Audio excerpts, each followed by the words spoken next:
Assalamualaikum warahmatullahi wabarakatuh. Hamdan wa syukran lillah, salatan wa salaman ala rasulillah, amma ba'du. Hadirin rahimani wa rahimakumullah. Kalau kemarin kita membicarakan tentang filosofi titik, maka hari ini kita akan membicarakan hidup dengan filosofi garis. Kita itu makhluk hidup ya. Jadi makhluk itu ada dua, makhluk mati dan makhluk hidup. Ciri hidup itu apa? Ciri hidup itu selalu ada apa? Ada pertumbuhan, ada perkembangan ya. Jadi kalau kita lihat tumbuhan kok nggak berubah ya, kecil aja misalnya gitu ya. Atau layu gitu, mati gitu ya. Maka kalau ciri tumbuh itu biasanya modot, berubah, ada perubahan. Dunia ini memang selalu ya menunjukkan adanya perubahan.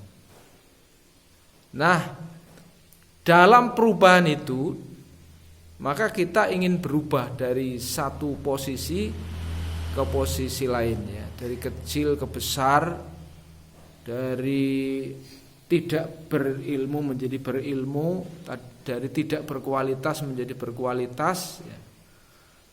Dari dhofan menjadi kuah ya. Ada perubahan sesuai dengan fungsinya tentunya perubahannya ya. Apa itu fungsi manusia? Fungsi manusia pertama adalah inni ja'ilun pertama wa ma khalaqtul jinna wal insa illa liya'budun ya. Sesuai dengan fungsinya manusia beribadah kepada Allah. Jadi kalau manusia tidak beribadah kepada Allah berarti dipertanyakan kemanusiaannya gitu ya.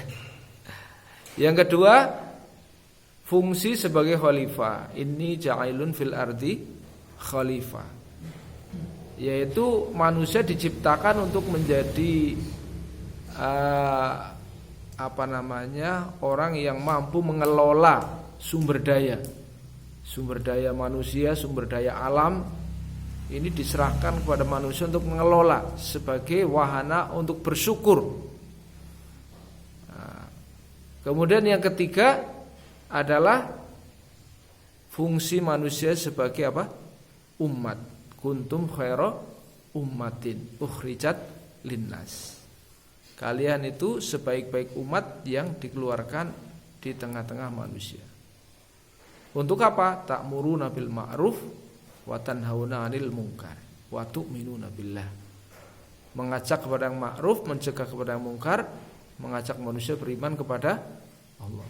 Ini fungsi kedudukan manusia. Jadi kita tahu kemana perubahan itu terjadi. Sehingga gerak yang dibolehkan, perubahan yang dibolehkan, perubahan yang menjamin manusia kepada keselamatan, ya gerakan yang mengarah kepada fungsi itu. Kalau lampu fungsinya adalah untuk apa? Menyinari ya.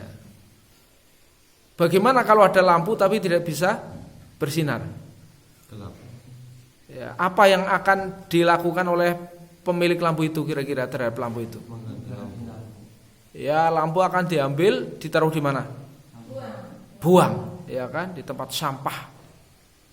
Tapi kalau lampu sepanjang dia masih berfungsi sebagaimana fungsinya akan ditempatkan di tempat yang atas gitu. Maka begitulah sesungguhnya manusia hidup ini dia akan melakukan perubahan. Kemana perubahan itu dilakukan sesuai dengan fungsinya? Yaitu mencapai tujuan dan cita-cita. Jadi kalau titik itu kan noktah, tidak punya panjang, tidak punya tinggi, tidak punya lebar, ya kan? Maka supaya dia menjadi garis ada titik tujuan. Jadi terbentuknya lintasan atau garis karena ada dua titik yang berbeda, titik asal dan titik tujuan. Maka kita hidup harus punya tujuan, punya maksud, kemana kita arahnya. Nah, disitulah maka ada lintasan. Nah, dihubungkannya dua titik itu membentuk lintasan itu. Cuman lintasan-lintasan itu yang paling pendek, ya, yang paling pendek dan lurus itu hanya satu. Iya gak?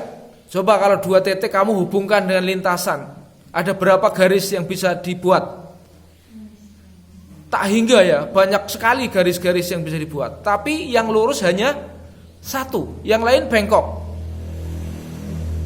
Begitu juga jalan hidup menuju tujuan, ya, menuju tujuan yang lurus hanya satu, yaitu apa?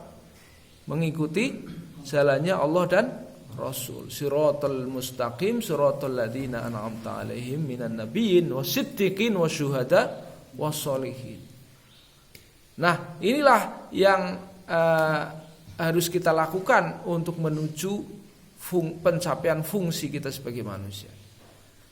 Itu dulu nasihat pagi hari ini. Intinya bahwa kita hidup harus berubah, tapi perubahan harus mencapai fungsinya. 3 fungsi manusia, yaitu apa? Beribadah, menjadi khalifah, menjadi umat. Kalau kita hidup tidak menjalankan fungsi manusia, ya, maka dipertanyakan nilai-nilai manusia kita di sisi Allah Subhanahu wa taala. Jangankan nanti kalau tidak menjalankan fungsinya, bisa digolongkan iblis, ya, setan gitu ya. Barakallahu li wa lakum. Demikian yang mendengar untung, yang membicarakan untung, tapi yang paling untung yang diberi hidayah oleh Allah untuk dapat mengamalkan. Insyaallah kita semuanya amal. Ya, sekian saya billahi taufiq wal hidayah. Wassalamualaikum warahmatullahi wabarakatuh.